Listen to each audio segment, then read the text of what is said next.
Have you had your best race ever? During my career, I had my best race ever many times. And it wasn't always just about the result.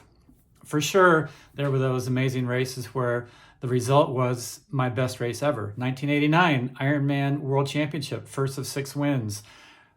ITU World Championship, 1989, Olympic Distance World Championship. 1995, my 6th and final Ironman, coming from 13 and a half minutes down on the bike.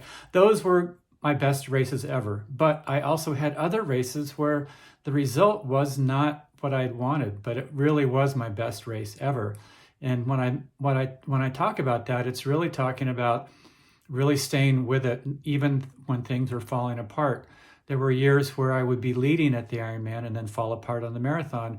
And each time one of those really challenging, deep moments came, I had to ask myself, is it worth keeping going? Why should I keep going? What am I supposed to give here? And it always came back to the simplest things.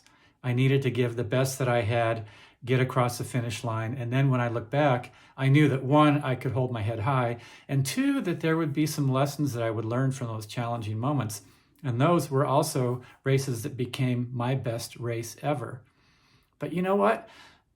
Part of it's the racing, but a lot of my best race ever was really about the training. There were those small victories where I would just improve a little bit in the pool. I would get a little bit faster running. I would get a little bit stronger on the bike.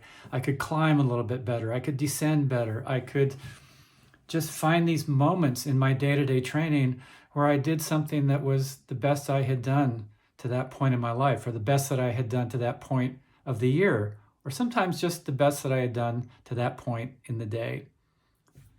Those were small moments that added up to my best race ever, because that journey is so important. What I'd love to do this year is help you have your best race ever.